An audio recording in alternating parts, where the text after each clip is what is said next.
오늘 함께 들을 하나님의 말씀 사도행전 9장 19절에서 31절 말씀입니다. 교독하고 마지막 절은 함께 읽겠습니다. 음식을 먹음에 강건하여지니라. 사울이 다메섹에 있는 제자들과 함께 며칠 있을새 즉시로 각 회당에서 예수가 하나님의 아들이심을 전파하니 듣는 사람이 다 놀라 말하되 이 사람이 예루살렘에서 이 이름을 부르는 사람을 멸하려던 자가 아니냐. 여기 온 것도 그들을 결박하여 대제사장들에게 끌어가고자 함이 아니냐 하더라. 사울은 힘을 더 얻어 예수를 그리스도라 증언하여 다메섹에 사는 유대인들을 당혹하게 하니라. 여러 날이 지나매 유대인들이 사울 죽이기를 공모하더니 그 계교가 사울에게 알려지니라. 그들이 그를 죽이려고 밤낮으로 성문까지 지키거늘 그의 제자들이 밤에 사울을 광주리에 담아 성벽에서 달아 내리니라. 사울이 예루살렘에 가서 제자들을 사귀고자 하나 다 두려워하여 그가 제자됨을 믿지 아니하니 바나바가 데리고 사도들에게 가서 그가 길에서 어떻게 주를 보았는지와 주께서 그에게 말씀하신 일과 다메섹에서 그가 어떻게 예수의 이름으로 담대히 말하였는지를 전하니라. 사울이 제자들과 함께 있어 예루살렘에 출입하며 또 주 예수의 이름으로 담대히 말하고 헬라파 유대인들과 함께 말하며 변론하니 그 사람들이 죽이려고 힘쓰거늘 형제들이 알고 가이사랴로 데리고 내려가서 다소로 보내니라. 그리하여 온 유대와 갈릴리와 사마리아 교회가 평안하여 든든히 서가고 주를 경외함과 성령의 위로로 진행하여 수가 더 많아지니라. 아멘. 아멘. 우리가 신앙생활 하는데 신앙생활은 종교생활과 근본적으로 다릅니다. 종교생활은 한마디로 하면 나 좋자고 하는 거예요. 그게 종교생활입니다. 내 마음 내키는 대로 내가 원하는 대로 하는 게 종교생활이고요. 신앙생활은 내 마음대로 나 좋자고 하는 게 아니라 하나님을 기쁘시게 하는 것. 이게 신앙생활입니다. 여러분 우리가 이 믿음의 여정을 가는 동안 절대로 잊어버려서는 안 되는 거예요. 우리는 종교생활하는 사람이 되면 안 되고 우리는 신앙생활하는 사람이 돼야 돼요. 하나님 기쁘시게 하는 신앙. 이것이 우리의 신앙의 본질입니다. 이것이 다른 여타 종교와 근본적으로 다른 점이에요. 세상에 존재하는 수많은 종교라 이름 불리우는 것들 여러분 자세히 들여다보십시오. 다 인본주의 종교예요. 다 사람이 만들어내고 다 사람이 이 땅에서 복받고자 만들어낸 그런 허상들이죠. 그 어떠한 종교가 그들이 섬기는 그 신을 기쁘게 하기 위해서 살아가는 종교가 어디에 있어요? 뭐 이슬람교 비슷합니다. 알라를 위해서. 그러나 자세히 들여다보면 그렇지 않아요. 오늘 저와 여러분들이 하나님 앞에서 이 믿음의 길을 정말 진실하고 성실하게 가기를 원하는데 이 신앙의 대전제를 여러분 꼭 기억하시기를 바라요. 그렇죠? 안 그러면 우리가 미끄러져요. 세상은 너 좋게 살아, 너 하고 싶은 대로 살아 그런 세상이죠. 요즘 그런 세대예요. 우리 학교에서 자녀들이 공부하는 것들 여러분 다 이름은 좋아요. 그렇죠? 인간의 자유와 인간의 권리와 그렇죠? 다 좋습니다. 그러나 그것이 우리 신앙의 본질과 다르다는 점 기억하셔야 돼요. 오늘 우리가 사는 이 시대가 그렇고 우리의 자녀들이 살아가는 세상이 그렇습니다. 그래서 우리가 더욱 이 믿음, 이 신앙 위에서 살아가야 하고 또 우리 부모님들 우리 자녀들을 양육하시면서 참 애쓰시고 수고하시는데 우리의 자녀들이 정말 이 하나님의 말씀 믿음 안에서 잘 세워져 가도록 인내하시면서 격려하시고 지지해 주시고 기다려 주시고 하나님께서 그 아이들의 마음을 만져주시고 그들의 길을 인도해 주시기를 여러분 기도하면서 그렇게 잘 부모로서의 역할도 감당해 주시기를 바랍니다.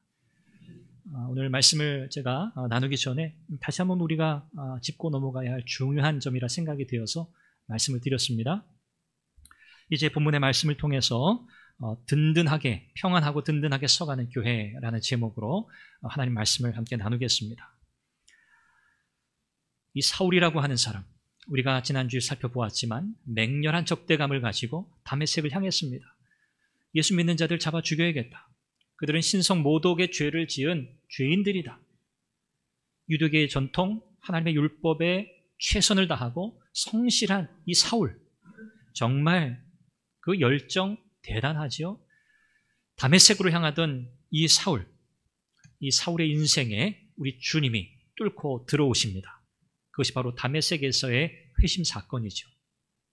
부활하신 주님을 만난 사울, 그는 사흘 만에 그가 그토록 열정을 다해서 반대하고 적대하고 그 믿음을 믿는 자들을 잡아들이던 그 사울이 불과 부활하신 주님을 만난 후 사흘 만에 예수 그리스도가 하나님의 아들이시다라고 전하기 시작합니다. 너무 당황스러운 상황이 벌어졌죠. 유대인들의 입장에서 그렇습니다. 유대인들은 어안이 벙벙했을 거예요. 사울인데? 저 사람은 사울인데? 우리가 아는 그 사울이 아닌가? 유대인들은 이런 사울의 모습을 바라보면서 그를 죽이려고 공모하게 됩니다. 그리스도인들을 멸절하려던 이 사울이 이제는 자신이 멸절당하게 되는 그런 유대인들의 분노의 대상이 되고 만 것이죠. 그러나 하나님께서는 이 사울을 위기에서 벗어나게 하십니다. 성벽 아래로 광주리를 타고 내려가서 성 밖으로 도망치도록 하나님이 도우시죠. 이후에는 예루살렘에 있는 제자들을 만나서 함께 교제하게 되고 주님의 제자가 되었음을 비로소 제자들 가운데서도 인정받게 됩니다. 그리고 오늘 우리가 읽은 이 본문 마지막 31절 말씀은 그리고 교회가 평안하고 든든하게 서간다는 말씀으로 마무리하고 있습니다. 오늘 이 사울의 회심 이후에 사울이 다메섹에서 복음을 전한 사건, 그리고 그가 예루살렘에 가서 제자들을 만난 이 사건은 오늘 참된 회심의 결과가 무엇인가를 우리에게 분명히 보여줍니다. 참된 변화를 가져오는 거죠. 그리고 이 변화는 예수 그리스도가 구주이시다라고 하는 사실에 대한 확신에 근거한다는 것입니다. 또 이 믿음이 있어야만 담대히 예수 그리스도의 증인이 될 수 있다는 거죠. 뿐만 아니라 사울이 회심한 뒤에 사울을 도왔던 많은 믿음의 사람들이 있습니다. 아나니아, 바나바, 그리고 수많은 믿음의 형제들, 그들이 사울을 도왔습니다. 그들의 역할이 얼마나 중요한가, 그들의 가치도 또한 우리는 발견하게 됩니다. 결국 하나님께서는 변화된 이들을 통해서 하나님의 교회를 세워 가신다. 우리는 이 사실을 발견하게 됩니다. 오늘 우리 교회가 어떻게 든든하게 평안하게 잘 서갈 수 있을까? 다른 방법이 없죠. 하나님은 변화된 사람을 통해서 일하시니까요. 오늘 저와 여러분들은 예수 그리스도 안에서 정말 이 회심이라고 하는 이 놀라운 변화를 경험한 줄 믿습니다. 예수 그리스도의 구주되심을 우리가 온전히 고백하고 인정하고 하나님의 자녀된 걸 우리는 믿습니다. 이것이 우리 안에 일어난 변화죠. 그래서 하나님은 오늘 저와 여러분들을 통해서 주님의 교회를 새롭게 하시고 평안하고 든든하게 세워 가실 줄 믿습니다. 이것이 오늘 이 성경을 통해서 우리가 확인하게 되는 바입니다. 그러나 여전히 우리는 한 가지를 기억해야 하는데 악한 사탄의 영적인 공격이 있다는 사실입니다. 교회가 평안하게 든든하게 서가는 것을 가장 싫어하고 반대하는 존재죠. 그래서 수많은 일들로 방해하고 위협하고 혼란을 가져오고 사람들의 마음을 뒤흔들어 놓는 이 악한 사탄의 계략, 영적 공격이 있다는 사실을 우리는 또한 잘 기억하고 있어야 합니다. 오늘 우리는 사울이 다메섹에서 복음을 전하는 사건을 인상적으로 보게 되죠. 아나니아의 기도로 인해서 시력을 회복하고 다메섹에 있던 이 사울이 주님의 제자들과 며칠을 보내게 됩니다. 불과 며칠 전까지만 해도 적대적인 관계였던, 거의 원수지요. 그런 관계에 있던 이 사울, 모두 다 두려움의 대상이었는데요. 이제는 주님의 제자들과 사울이 함께 교제하고 있어요. 복음이 아니면 이런 변화는 일어날 수 없어요. 사울은 오늘 본문에 보니까 즉시 각 회당에서 예수가 하나님의 아들이심을 전파했다, 그렇게 말합니다. 즉시는 언제예요? 그가 다시 눈을 떠 보게 된 그 즉시 회당에 찾아간 거죠. 원래 회당에는 어떻게 왜 가려고 했죠? 예수 믿는 자들 색출해서 잡아가려고. 회당에 가려는 목적이었어요. 그런데 사울이 지금 목적이 바뀌었어요. 무엇을 위해 갑니까? 예수 그리스도가 하나님의 아들이시다 라는 메시지를 전하러 회당에 들어가는 거예요.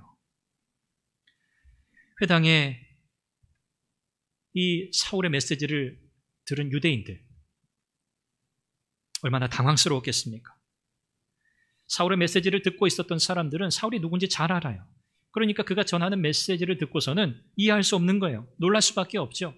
아니, 예수 믿는 자들을 잡아 죽이던 그 사울이, 멸하려던 그 사울이, 아니 이제는 그 예수의 도를 전하는 자가 되었다는 거예요. 완전히 변화되었다는 거죠. 예수가 하나님의 아들이라고 선포하는 이 사실 자체만으로도 이건 대단히 충격적인 사건입니다.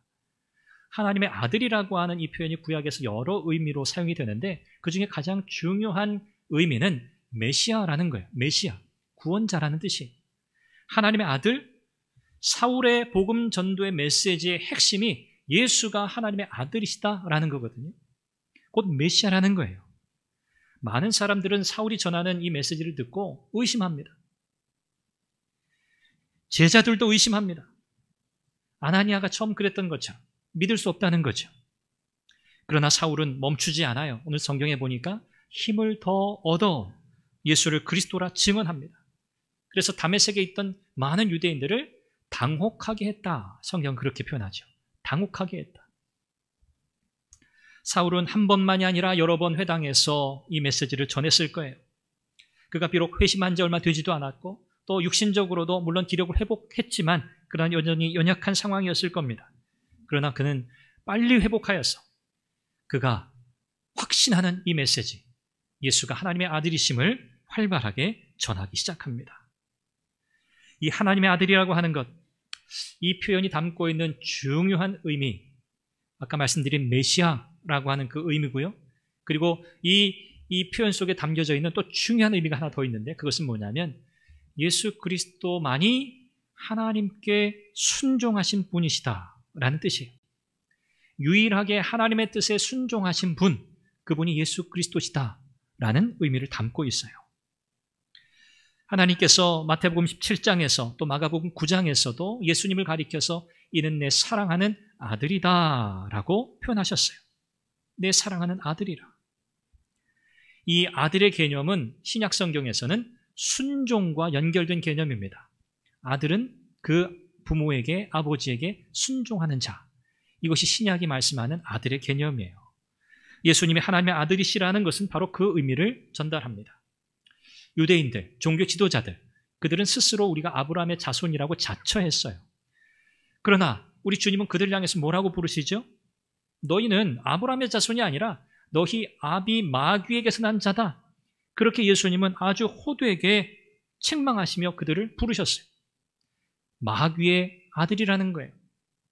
아니, 스스로 아브라함의 자손이라고 자부심 가지고 살고 있는 유대인들인데 우리 주님은 그들이 마귀의 자녀라고 부르세요.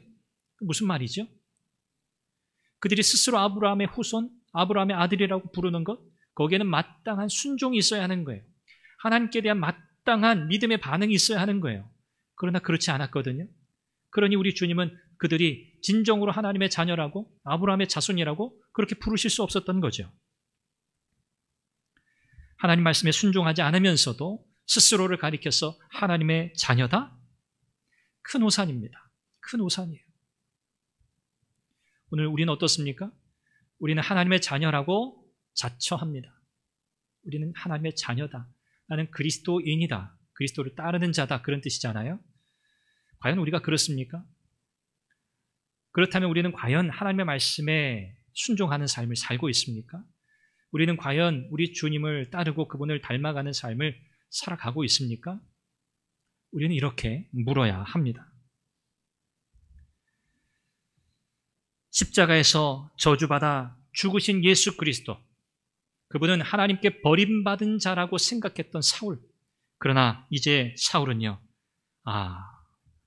내가 알지 못했구나.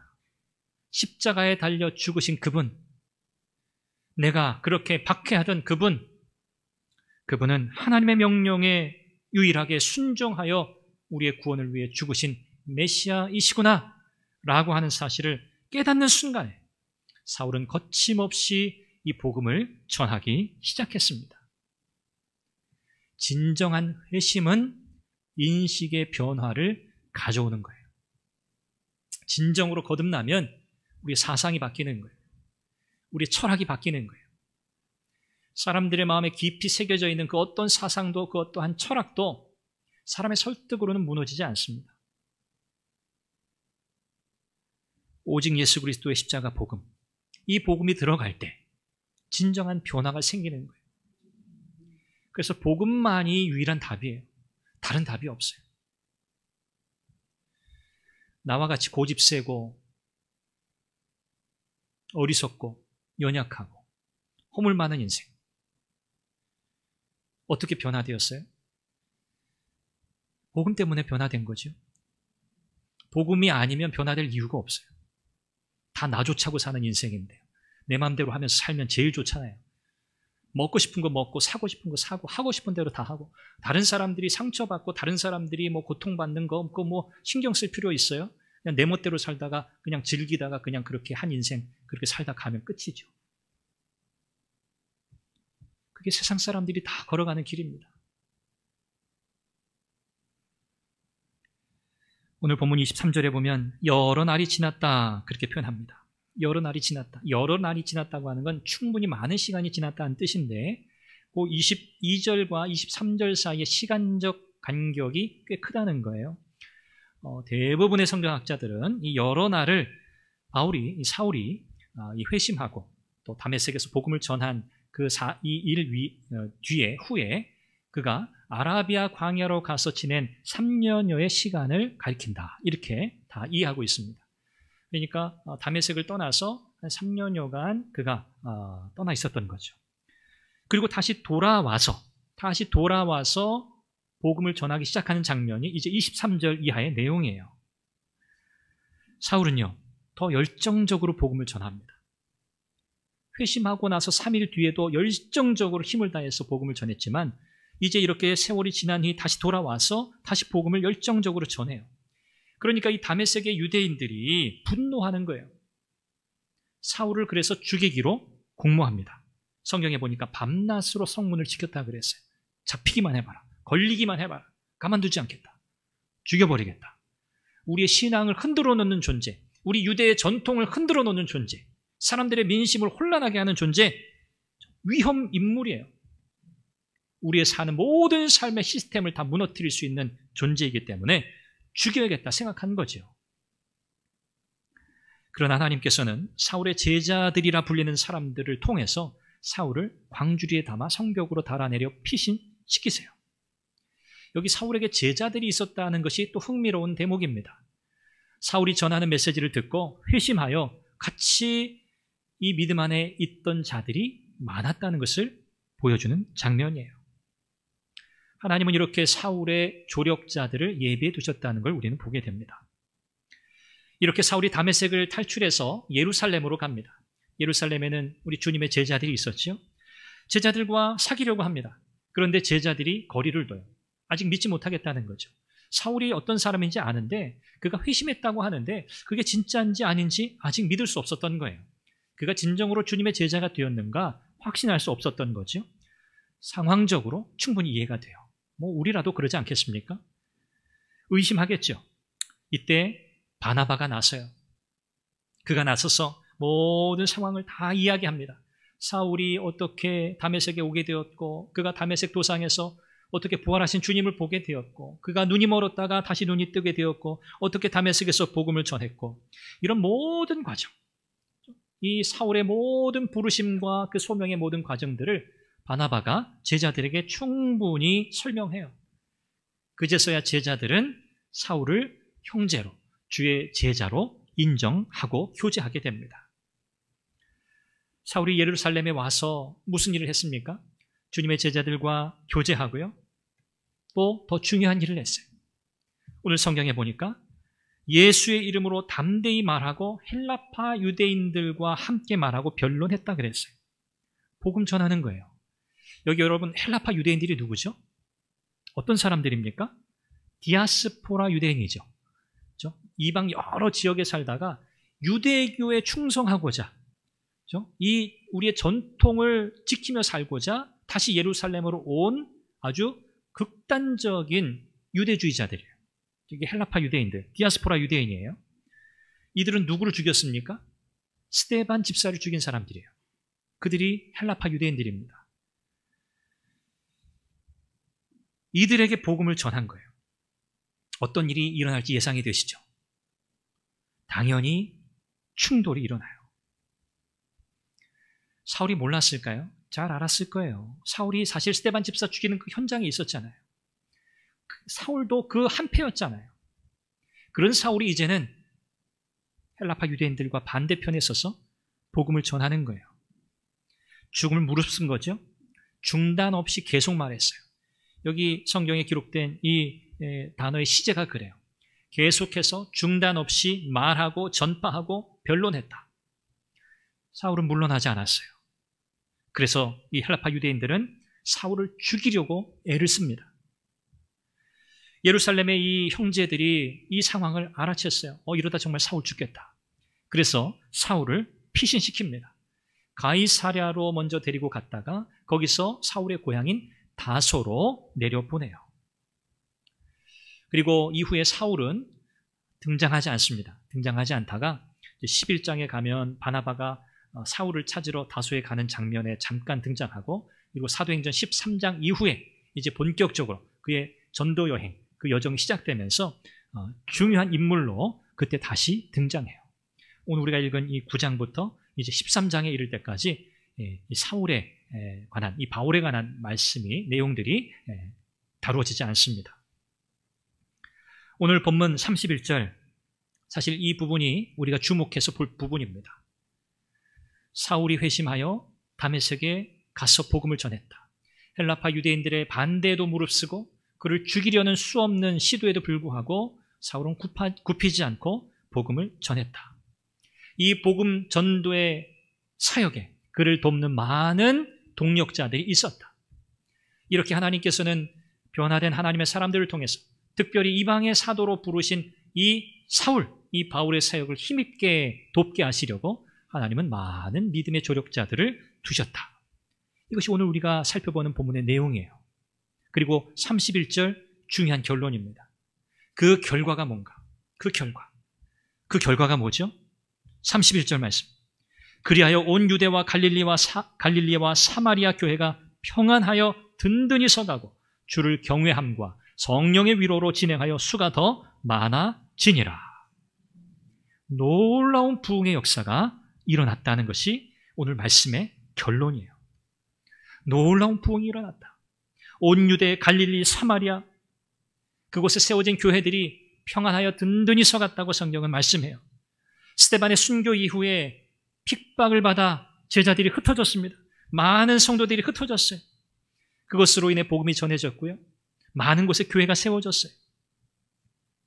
교회가 이렇게 하나님의 부흥을 경험할 때 어떤 일들이 나타나는가 오늘 본문에는 여러 단어들로 설명합니다. 평안하다, 든든하다, 하나님을 경외하는 성도들로 채워졌다, 성령의 위로가 충만했다, 그들의 수가 더 많아졌다. 이것이 성경이 우리에게 말씀하는 부흥입니다. 부흥. 이 부흥은 그래서 질적인 변화와 양적인 변화를 다 포괄하고 있는 거예요. 그러나 가장 우선되는 것은요, 여러분 잘 기억하세요. 하나님을 경외하는 성도들이 있느냐 없느냐, 이게 제일 중요해요. 교회 부흥의 출발이 거기서 시작돼요. 하나님을 경외하는 성도들로 그 교회가 채워져 있는 거예요. 하나님을 사랑하고 하나님을 예배하고 하나님 앞에 복음의 역사에 충성된 하나님의 사람들이 있는가? 그들에게 성령께서 도우심으로 부흥의 역사가 일어나는 줄로 믿습니다. 그래서 우리가 힘써야 하는 건 뭡니까? 내가 하나님 앞에서 경건한 성도가 되는 거예요. 경건한 믿음의 삶을 사는 성도가 되는 거예요. 그게 저와 여러분의 가장 중요한 책임이에요. 책무예요. 이것이 교회의 부흥에 직결되는 중요한 원인이에요. 여러분들의 삶이 하나님을 경외하는, 하나님을 온전히 경외하는 삶이 되시기를 바랍니다. 우리는 종교를 믿는 게 아닙니다. 서두에도 말씀드렸지만 우리는 종교를 믿는 게 아니에요. 기독교, 종교 분류하는 거에 따라서 우리는 종교가 뭐냐 그러면 기독교라고 쓰지만 사실 기독교, 우리의 신앙은요, 종교가 아니에요. 종교는 사람이 만들어낸 거예요, 다. 인위적인 것들이에요. 그래서 그 행위가 주술적이에요. 주술적이라는 건 현세적 복을 추구한다는 거예요. 물질의 복, 건강의 복, 권력의 복, 명예의 복, 현세적인 복이죠. 그러나 기독교 신앙, 이것은 달라요. 이것은 하나님의 진리를 담고 있는 거예요. 이건 우리의 신앙 고백이에요. 이건 종교가 아니에요. 저와 여러분들은 예수 그리스도가 우리의 구원자이심을 확신하는 사람들이어야 합니다. 우리는 그런 사람들이어야 해요. 확신이 없이 하나님을 예배할 수 있습니까? 여러분 복음을 전하실 수 있어요? 없어요. 물론 확신 없이 이 자리에 있는 분들도 있을 수 있습니다. 내 의사와 상관없이 있는 분들도 있을 수 있어요. 그럴 수 있습니다. 그러나 분명한 것은 예수가 그리스도이심을 믿는 믿음의 확신이 없이는 하나님 예배할 수 없고, 예배하는 자리 있다 해도 그 예배는 하나님 받지 않으시고, 복음 전도의 증인, 우리에게 맡겨주신 사명을 감당할 수 없어요. 저와 여러분들의 삶은요, 우리가 하나님이 어떤 분이신지를 얼마나 아느냐에 따라서 결정됩니다. 다시 말하면 여러분들이 하나님이 어떤 분이신지 아는 만큼 여러분은 신앙생활을 하신다는 거예요. 다 똑같아요, 우리는. 그래서 성경은 우리에게 끊임없이 하나님을 알라고 말씀해요. 힘써 여호와를 알라. 왜요? 그게 우리의 신앙생활 전부예요. 존 칼빈, 종교개혁자 존 칼빈이 그랬어요. 인생이 누리는 참된 복, 인생이 누리는 참된 복의 최종 목표는 하나님을 아는 것이다. 하나님을 아는 것보다 더 큰 복이 없다. 그 말입니다. 힘써 하나님을 알아가세요. 하나님을 모르고서는 그 하나님의 뜻대로 예배할 수 없어요. 사울은 회심했는데 그가 그냥 나 회심했어, 나 구원받았어, 거기에 머물러 있지 않았습니다. 그는 확신을 가지고 담대하게 나아가서 예수가 구원자이심을 선포했습니다. 물론 그가 복음을 전하는 삶을 평생 살아갈 때 그에게 고난이 있었어요. 고통이 있었어요. 그러나 굴하지 않았어요. 주님이 감당할 힘과 지혜와 능력을 주셨기 때문입니다. 오늘 우리에게도 주님 그렇게 하실 거예요. 오늘 우리에게 힘을 주실 거예요. 능력을 주실 거예요. 지혜를 주실 거예요. 그래서 감당하게 하실 거예요. 여러분 이것을 믿으시기 바랍니다. 하나님은 사울을 돕는 조력자들을 붙여주셨어요. 아나니아, 바나바, 많은 형제들, 제자들, 그들이 모두 각자 자기에게 주어진 역할들을 충실하게 감당하게 하셔서 복음의 역사를 협력하여 이루게 하셨어요. 우리도 마찬가지입니다. 우리는 복음의 사역에 다 파트너예요. 우리는 다 동력자예요. 역할은 다를 수 있습니다. 그러나 목표는 똑같아요. 여러분들의 모든 섬김과 여러분들의 모든 사역은 복음을 위한 일이어야 하고, 복음에 충성했기에 하시는 일이어야 하고, 결국 우리가 이루려는 목표는 복음이 전파되는 거예요. 예수 그리스도가 드러나는 거예요. 그분의 이름이 선포되는 거예요. 우리는 그 일을 위해서 이 자리에 있는 겁니다.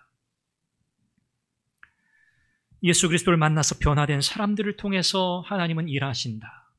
하나님은 복음의 역사를 오늘도 하나님의 교회를 통해서 이루어 가신다. 우리는 그 사실을 믿습니다. 하나님을 경외하는 경건한 하나님의 사람들이 되어서 하나님의 성령의 도우심으로 말미암아 우리 선한교회가 더욱 평안하고 든든하고 성령 충만하게 세워져가는 복된 교회가 될 수 있기를 간절히 바랍니다. 하나님은 여러분들을 그렇게 부르셨습니다. 여러분, 교회가 흔들리지 않도록, 교회가 견고히 서가도록 말씀 위에 든든히 서시기를 바랍니다. 그 어떤 것에도 여러분 휘둘리지 마십시오. 저는 이 자리에 서서 여러분들에게 할 일은 하나님의 말씀을 여러분들에게 신실하게 설교하고 하나님의 말씀을 여러분들에게 가르치고 또 가르치는 그 말씀을 제가 살아내려고 애쓰는 것, 그게 제가 하는 일의 전부입니다. 저는 그 일을 위해서 여기 세워진 사람이에요. 여러분 마찬가지입니다. 저는 그 일에 앞으로도 힘쓸 거예요. 여러분들이 하나님의 말씀 붙들고 살아가시는 일을 위해서 저는 저 에너지의 거의 대부분을 쓸 겁니다. 그게 제 일이니까요. 여러분들은 그 말씀을 붙들고 여러분의 삶의 현장 속에서 믿음으로 힘써 살아가십시오. 누구 좋자고 하는 거 아니에요. 하나님 기쁘시게, 하나님 영화롭게. 그러면 하나님의 은혜와 복이 우리에게 임하는 거예요. 그게 우리 행복이죠.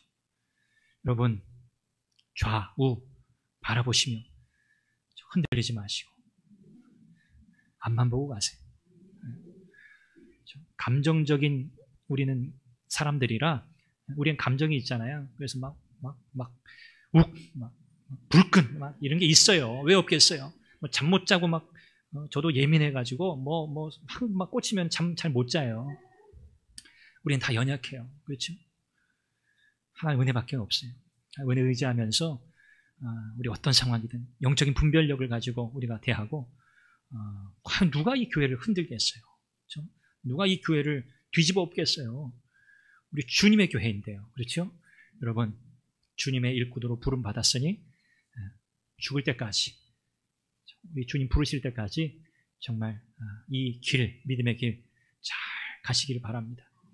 우리가 천국에서 만날 거잖아요. 그렇죠? 네.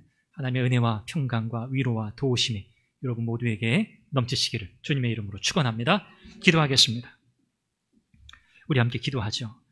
하나님은 나를 통해서, 우리를 통해서 선한 교회를 든든하게 세워가시기를 원하십니다. 그 일을 위해 우리를 부르셨으니 이 사명 잘 감당케 하옵소서. 우리를 불쌍히 여기시고 연약한 인생 하나님 붙들어 주시고 하나님의 지혜와 능력으로 채우셔서 주의 교회에 세워가는 복된 일꾼 되게 하옵소서. 우리 같이 함께 기도하겠습니다. 자비하신 아버지 하나님, 은혜와 사랑을 감사합니다. 하나님께서 오늘도 특별히 회심한 사울을 통해서 다메섹에 복음이 전파되게 하시고 굴하지 않고 담대하게 예수가 하나님의 아들이심을 선포하며 나가게 한 하나님, 놀라운 하나님의 은혜 역사를 살펴봅니다. 아버지 하나님, 죽음을 무릅쓰고 반대를 무릅쓰고 굴하지 않고 사울은 이 확신한 이 복음, 이 믿음을 전했습니다. 하나님, 우리도 그와 같은 삶을 살아가게 도와주시옵소서. 아버지 하나님, 오늘도 하나님은 변화된 사람들을 통해서 하나님의 복음의 역사를 이루어 가신 줄 믿습니다. 성령의 도우심을 날마다 힘있게 하시고 교회가 평안하고 든든히 서가게 하여 주시옵소서. 우리 모두 부흥의 통로가 되게 하여 주시옵소서. 오늘도 성도들의 모든 삶을 주의 능력으로 붙드시고 위로하시고 격려하시며 세워 주옵소서. 자비하신 아버지 하나님, 오늘도 그리스도 안에서 우리를 변화되게 하시고 계속해서 변화되는 삶을 살아가도록 우리를 도우시니 감사합니다. 하나님, 사울은 회심한 이후 마지막 순간까지 예수 그리스도의 구주되심을 선포하고 목숨도 아까워하지 아니하고 귀한 사명 감당했습니다. 오늘도 하나님은 변화된 하나님의 사람들을 통해서 일하시고 주님의 교회를 세워가시는 줄 믿사오니 우리 선한 교회가 하나님 앞에 서 있는 이 믿음의 지체들을 통하여 새로워지고 변화되고 평안하고 든든히 서가는 성령 충만한 교회가 되게 하여 주옵소서. 악한 사단이 감히 틈타지 못하도록 지켜주시고 모든 성도들이 성령 충만하게 하시고 우리 모두 성경이 말씀하는 바 참된 부흥의 역사를 경험하는 복된 통로가 다 되게 하여 주옵소서. 예수 그리스도의 이름으로 기도합니다. 아멘.